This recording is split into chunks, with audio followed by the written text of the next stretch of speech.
Commission's really aware of the increasing importance of evaluation because it fulfills two main functions. One is accountability to the public. The public really needs to know, are we spending this money effectively? Many of them support the idea of helping developing countries, but they want to know that the money that's being used is being used effectively and properly and is actually reaching the people in need. So that's very important, and when we talk about evaluation, we want to take an independent and an objective view. We don't use internal people to do our evaluations. We try to recruit people externally. So we want an objective process. We want to involve people involved in the Commission in the process so that they have more ownership and they are more able to learn lessons, because that's the second main objective of evaluations, is that so that we learn our lessons from what we've been doing and that we are able to spread those lessons through the organisation. We're trying to encourage the growth of an evaluation culture within the organisation. One thing which is important to us is to make sure that our delegations, which are the people in the field who really take the lead in implementation of all that we do, are well aware of the importance of evaluation and that they can feed back to us on the results. The evaluations are often discussed at senior management level, and the commissioners are well aware of the findings of evaluation. So they go right to the top of the organisation, but we also try to make sure that as many people are involved as possible, right through from those preparing the programming to those finishing the implementation. We have three main sorts of evaluation.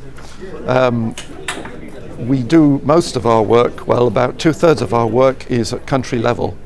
And of those country level evaluations, some are specifically focused on our own programs there. Some are done jointly with other donors, and we are trying increasingly to involve the member states as well as the officials from the beneficiary country and civil society in all that we do. These large evaluations are more complex than purely looking at our bilateral program, but we feel there are huge benefits in doing evaluations together. It means that the burden on the beneficiary country, the partner country, is less, and it means that we can reach a joint view with them as to how we should proceed. So there's an additional element in our program which we're talking about today, which is evaluations focused specifically on budget support. And as we'll be explaining, there is a series now of evaluations that we are putting together because we've developed a specific approach which we feel is good, gives us good results in terms of evaluations and understanding better what budget support is good for.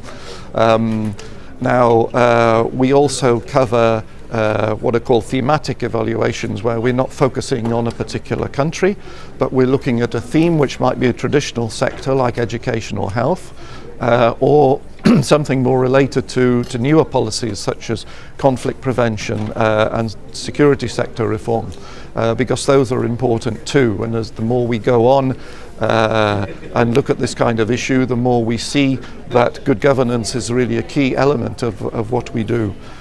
So we are focusing now as much on those issues as on the more traditional issues which perhaps people associate more, like clinics and schools and so on.